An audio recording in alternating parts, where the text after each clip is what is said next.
Oui, en cette période de campagne qui a été lancée depuis le 19 novembre, nous saluons l'évolution du processus électoral. Il faut rappeler que nous sommes au quatrième cycle électoral et la spécificité pour ce cycle électoral, c'est que les élections sont aussi prévues au niveau local, c'est-à-dire à part la législature nationale, la présidence de la République, on va organiser des élections aussi provinciales, à la députation provinciale, mais aussi au niveau local, au niveau municipal. Ça nous permet d'orienter les ambitions des uns et des autres et d'avoir les gouvernants un peu plus rapprochés des gouvernés. L'autre aspect, c'est de rappeler à tous, qu'on soit ambitieux, candidat, électeur ou je ne sais qui, agent électoral et autres, les élections ne doivent pas être une opportunité pour s'autodétruire. L'organisation des élections est un rendez-vous donné aux souverains primaires de décider de qui va décider à sa destinée pendant une période donnée. Alors il faut laisser libre les électeurs et surtout éviter d'utiliser les enfants pour des fins politiques pendant la campagne. Ainsi donc pour la campagne électorale, là aussi j'interpelle et je lance un appel pathétique aux ambitieux de ne pas tenir des discours qui n'appellent pas à la cohésion nationale, qui divisent, d'inciter à la haine ou à la révolte, de faire l'exclusion tribale ou de discuter ou d'utiliser des discours tribalo-ethniques. L'occasion vous est donnée, chers ambitieux, de dire aux électeurs qu'est-ce que vous comptez faire pour eux.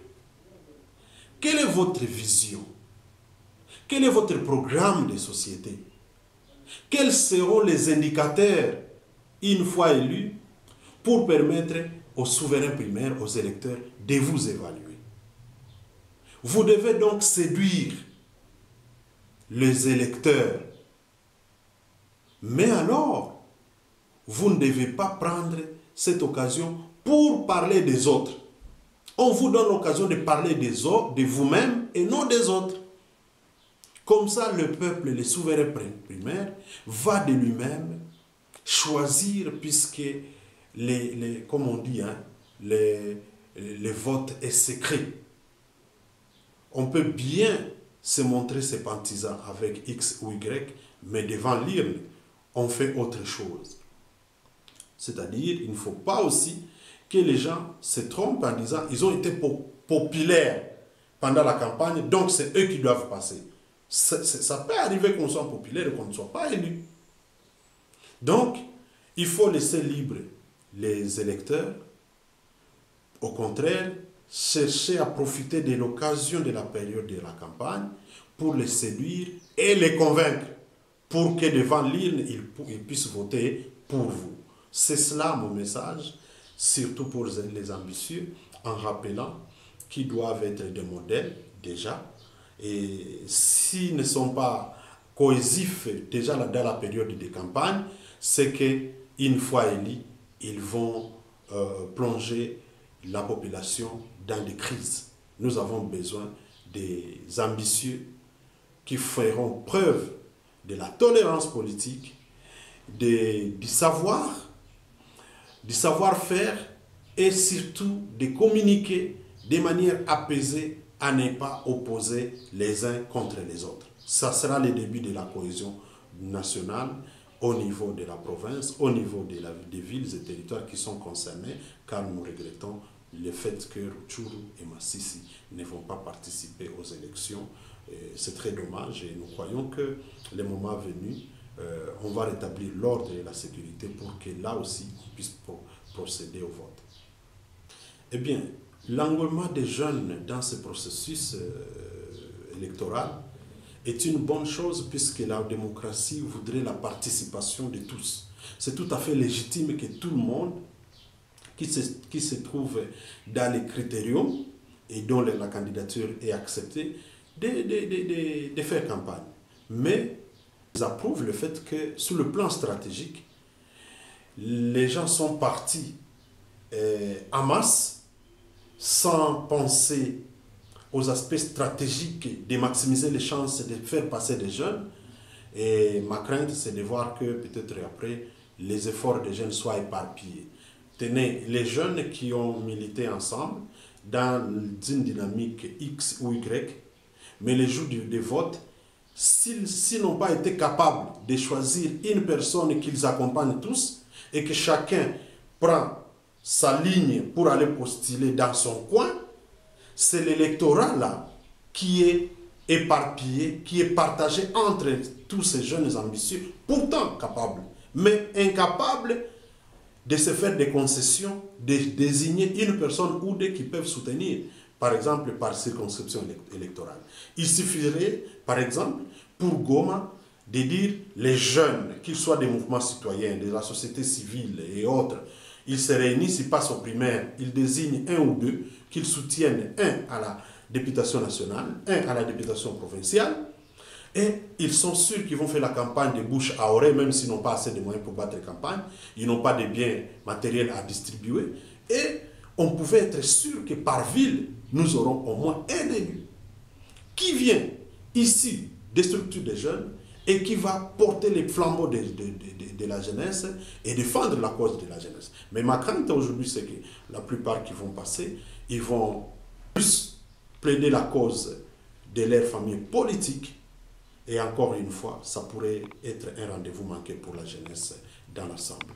Voilà ma crainte. Kwa kweli tunafurahishwa kuona kama processus démocratique inaendelea. Leo tunakuwa kwa 4e cycle electoral na avantage ni kusema hii turu tutafanya uchaguzi ya president wa republique, tutafanya uchaguzi ya wa députés nationaux, tutafanya vile vile uchaguzi ya wa députés provinciaux na tutashuka kwa niveau municipal. Ya kusema ni kusema tutakuwa tunaanza kurapprocher waongozi na wenye kuongozewa. Ni avantage kubwa. Lakini pamoja na hiyo tunasikitishwa na tunalaumu wote ambao wanafanya kampani wakianza kutumiza watoto wa mineur d'âge. Iko makosa sana na iko violation ya convention sur les droits des enfants. Na kama vile chef wa division tunalaumu hiyo kali. Na tunapana avertissement kwa wote ambao wataendelea kuifanya. Ya kufuata ni kusema nini? Hii wakati imepewa kwa kufanya kampani, sio wakati ya watu kuenda kusengenya wengine. Sio wakati ya watu fulani kuongelea watu wengine wakisahau ya lazima ni kusema wanakuwa na vision gani, wanakuwa na programu gani, watafanya nini de manière concrète kwa kufalia raia. Ikiwa kama anasema anapenda kutafutumika juu ya usalama, asituambie tu anakuja kufanya wamvote kwa sababu yataleta usalama. Hapana, yeye haiko jeshi, hata kwa polisi au kadhalika. Tunawaza kama anapaswa kuwe concret, aseme ni nini atafanya kwa kusaidia usalama kurudia.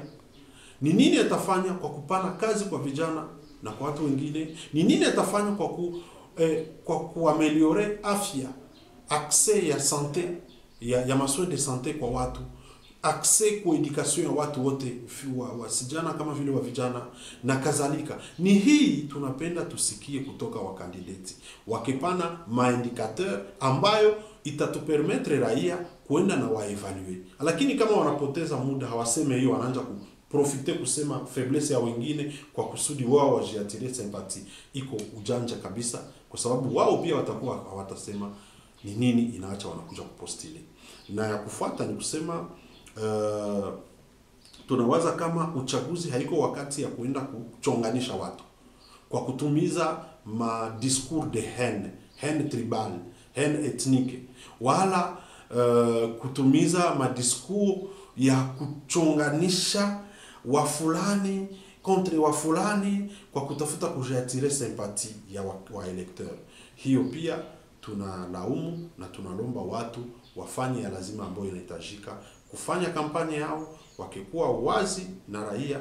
Yaani hiyo ndio itakuwa contrat social ambao watasinya na raia, ambayo inabaki huru kwa kuchagua. Ijapokuwa unaweza kuwa ulikuwa unasikiliwa na watu wengi, saa zingine katika wale watu wengi ni wachache peke yako wamekufuata. Na watakapofanya publication ya resultat, hatupendi tuone watu wanaanza kwenye barabara kunakuwa mafasi ya kubeba mashitaki, pahali ya kuenda kubeba watu, kuenda kupigana, kulunguza vitu na kuvunja mabatisi. Tunawaza kama ni sherti kubeba malalamiko kwa vituo vinaohusika na kupokea contentieux electoraux. Ni hii kwa ufupi message ambayo sisi tunapana kusudi hii uchaguzi ikuwe vile njia ya kurenforcer cohesion ya Wakongomani, isiwe occasion ya kuwagawanya Wakongomani. Ni vizuri kuona vijana wamekuwa wengi kuweza kuingilia, kuenda kufanya vile kura ya uchaguzi, na hiyo ni haki yao kabisa, kwa sababu katiba yetu nasema processus ya demokrasi inabidi watu wote waishiriki.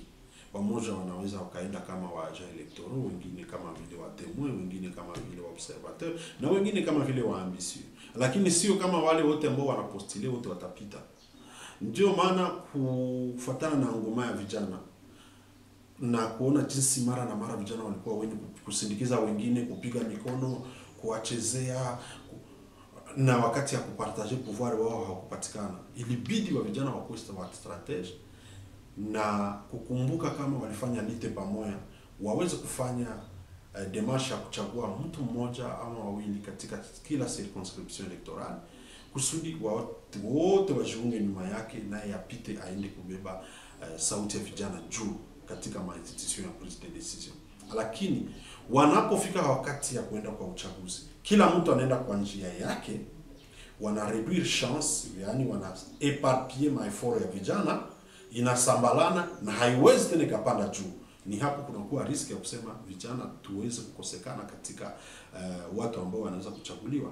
Ndio maana conseil kubwa ilipaswa kuwa kusema watu wajiunge pamoja, wa selectionner watu wawili ama watatu ama mmoja ambaye anaweza kuwa na bahati ya kupita, kwa sababu tunakuwa na 4 sièges peke yake, na katika hizo sièges sio kama zote vijana tu ndio watabeba.